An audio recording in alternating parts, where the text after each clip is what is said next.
feminist movement has tried to demonise men by counting as acts of domestic violence, shouting, attempting to commit suicide as an act of domestic violence, according to the Domestic Violence Project.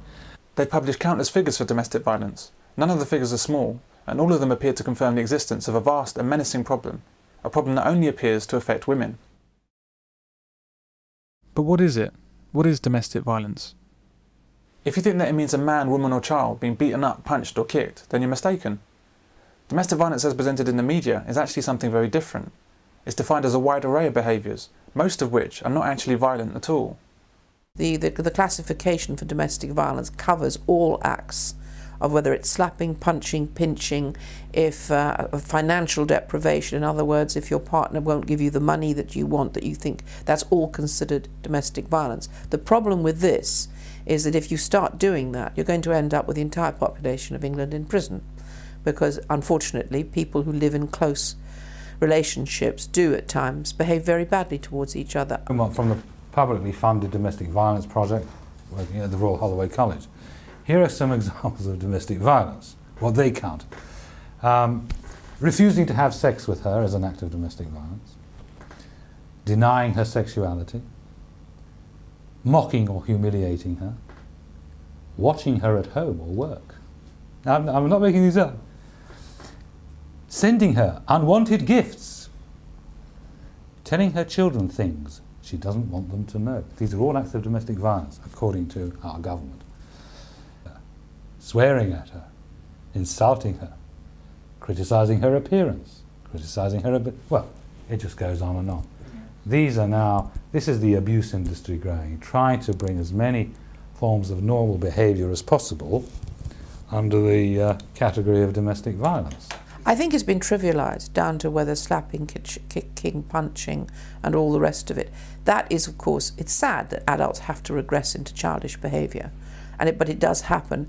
Domestic violence, to me, is where there is physical attacks on another human being from someone who is close to you and loves you, or supposed to love you. Some of the literature on that has tended to kind of overstate the case. So, and they've tended, if you look at some of the literature, they tend to sort of stretch the definition of abuse, not just from punching and kicking or injuring in other ways, but to just sort of name calling or nasty looks, which name calling and nasty looks are not nice, but it kind of, you don't want to stretch the definition too far. As the feminist movement mounted its campaign to vilify men, it became easier and easier and easier within the court system, which after all was flooded with women, and the social services, which is largely women, and all the sort of feminisation of our society, to see men as the enemy.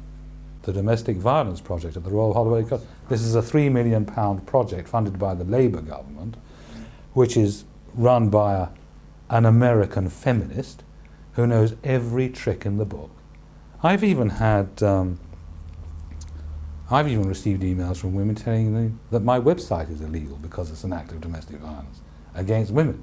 You cannot complain against women without them feeling that they have a right to abuse you, to threaten you, to intimidate you.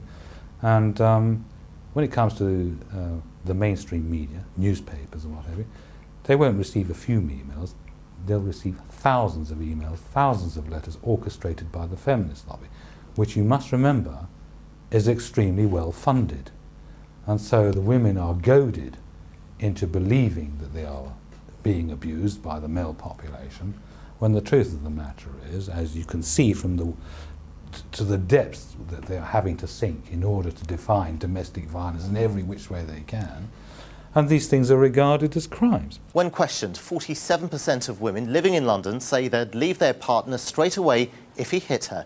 In reality, it takes an average of 35 beatings before they actually report the violence. Despite this reporter's misuse of the word beatings, this doesn't mean 35 punches or 35 slaps or 35 of any other kind of physical assault. As we've seen, it could mean anything. It's even extended to include financial domestic violence. This means wherever a man refuses to give money to a woman, for whatever reason, he's classed as abusive.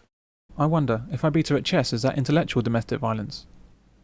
If I beat her on PlayStation, is that video game domestic violence? The definitions of domestic violence are now so wide that the figures have become meaningless. Domestic violence is as far as I'm concerned, is serious violence where the other person is so intimidated that you ruin their quality of life. I got into an argument with someone a couple of months ago, and she was very sensible, and she worked in it wasn't kind of like a rape crisis centre or something, but it was a sort of kind of a resource centre for those kinds of things. And she was coming out with all this stuff like, it's 1 in 4 women are abused, and I'm thinking, wow, that's massive. So I said, does that mean that of all of your friends, 1/4 of them are being abused? And she went, well, no, I mean that over their whole lifetime, so not any given time. I said, okay, and what exactly counts as abuse under? What do you mean by abuse? Because this seems like an epidemic of what's going on. And she said, oh, well, it means obviously, knifing and stabbing and stuff, and murder, obviously, punching and kicking, and then also name calling and ignoring and stuff like this. So what it actually boiled down to was that over that whole spread of things, it meant that